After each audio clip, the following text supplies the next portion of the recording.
Welcome to 180 U-Turn, the talk show that features some of the greatest conversion stories of our time. Stories of men and women who are on the highway to hell when they encountered a Damascus Road event that changed their life forever. Hello everyone, I'm Steve Savant. Today I'm broadcasting live from Church on the Street, located at the Dream Center in the heart of Phoenix, Arizona. And it's one of the top transitional, detox, and rehab facilities for inmates, drug and alcohol abuse. And for more information on their prison ministry, rehabilitation services, weekly meetings, and special events, just go out and check their website at cotsphoenix.org. That's cotsphoenix.org. And hey, if you want to write me, feel free to do so. Love the encouragement, the verses that you send me. Just write me at steve@180uturn.com. That's steve@180youturn.com. Today we're continuing our story with Mark Zemrus. And I have to say, Mark, if when people first see your story, they go, gosh, this seems like a pretty good guy. And remember, I'm just shocked that you're even alive. Mm-hmm. As if you've missed yesterday's show, you're taken out of your mother's womb 90 days before you're supposed to be born. Is that correct? Did I read that right? Yes. And you weighed in at 2 pounds 5 ounces. Now you're at what, 190? About 196, yeah. I mean, well, first of all, God is great. So God is awesome. God is awesome. God is great. All right, now. Let's talk about this because, we mentioned, and everybody, I know people are going to be thinking this way too. Hey, people don't rebel in grade school and get suspended as many times as you did and nothing's going on. Talk a little bit about that. What's the connection here that's causing this? I can only maybe whittle it down to, when you're growing up and you have relationships with family and parents and there's already a no bond. Mm-hmm. So you got to remember, I came out the womb and I wasn't allowed to bond with my mother and my father. Then guess what happens? I'm rebelling. Why am I rebelling? Obviously my body and my mind are craving attention from family members that I'm not getting. Mm-hmm. Now we're going up through these adolescent years, elementary and junior high, and things are happening, yes, but I don't know how to cry out for the right attention. So guess what I know how to do?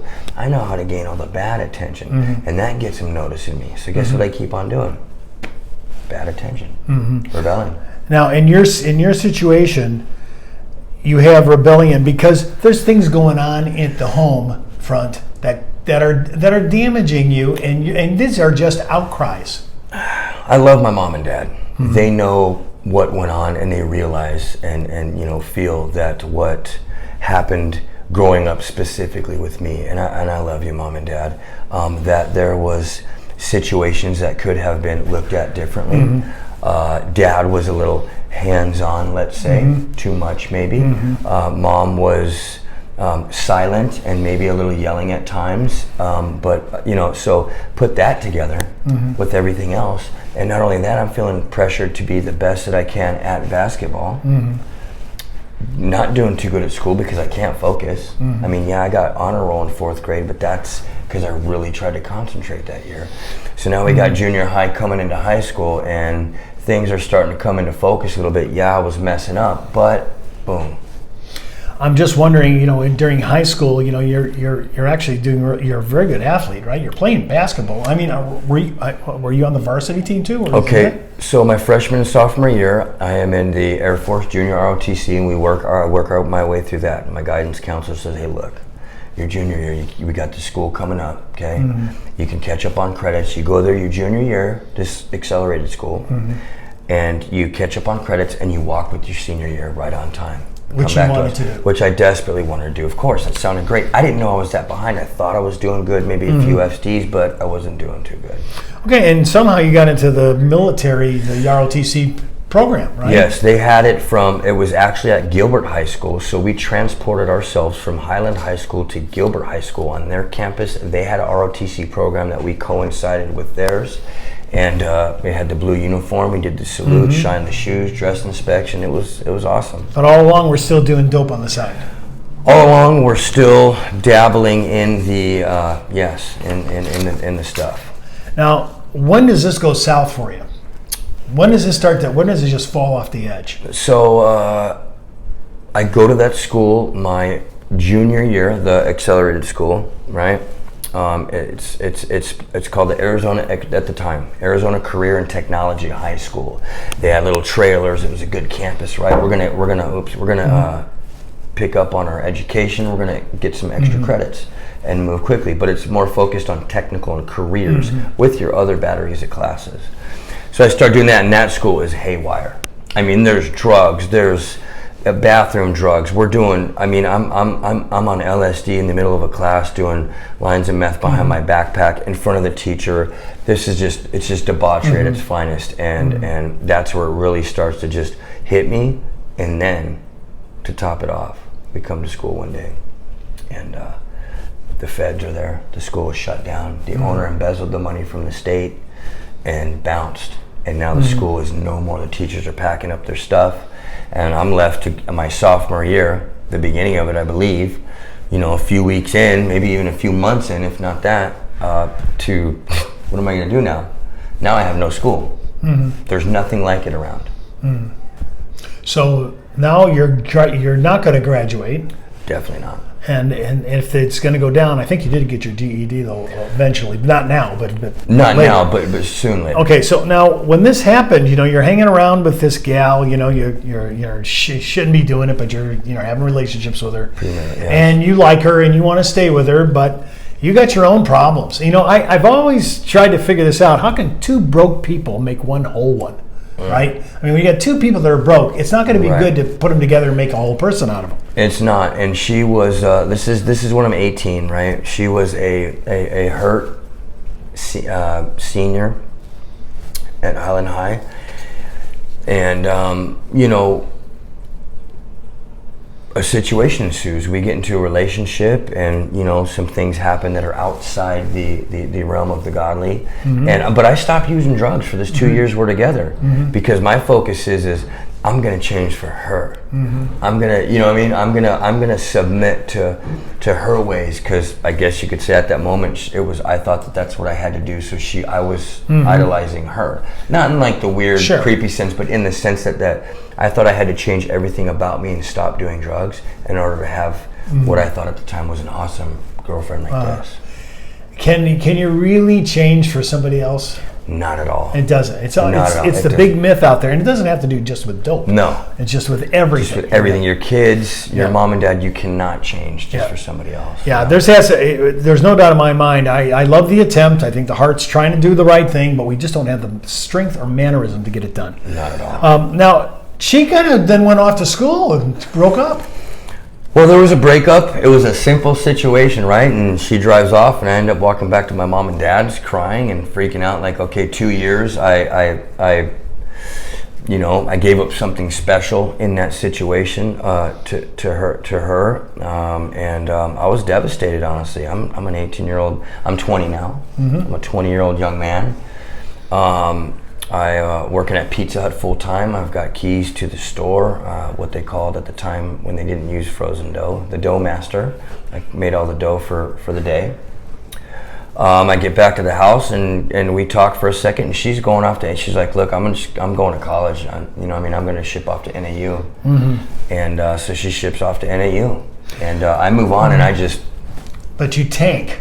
Tank. I mean, you tanked. That's using the word lightly. Yes, I'm trying to be gracious here on the show. G-rated. I mean, you hit some possession of some serious dope. We're not just. I mean, not that methamphetamine isn't a serious drug or, doing other things, but I went on. You went on to. I went on for 10 years. After that, the first time though you were arrested in 2008 it was your first real run-in with the law as it relates to dope. No, that was my first getting arrested and going to prison term. Before that, from 1998 when she broke up, when 2000 when she broke up with me, I've had a couple charges, but never really it went to this point, right? So those kind of add up.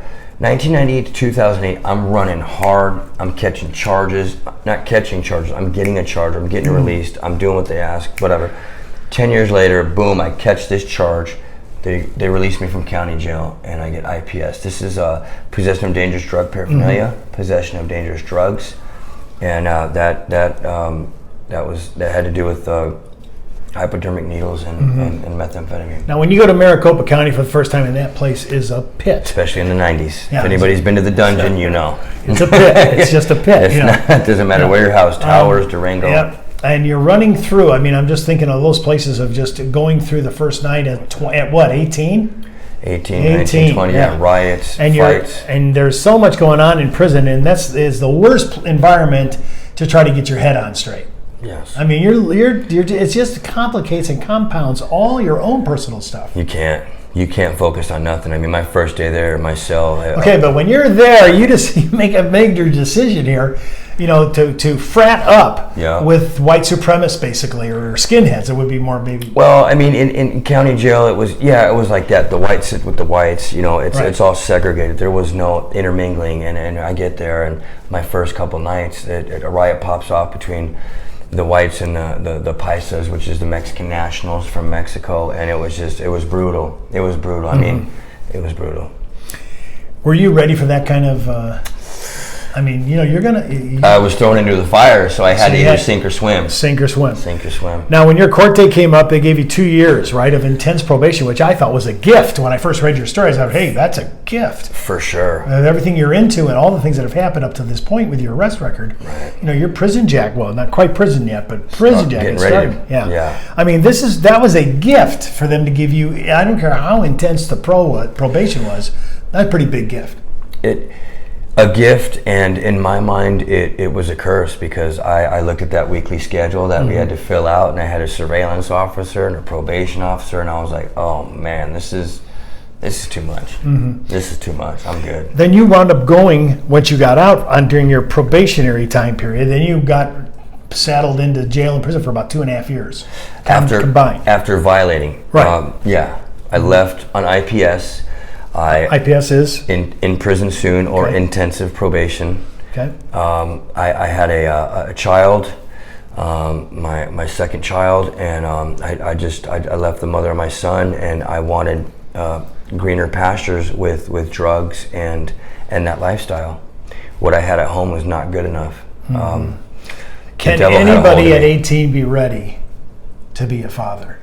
I mean, not at all. Yeah, the mind is not there. There is not the experience there through nurturing and just life. I mean, you got to have experience in something.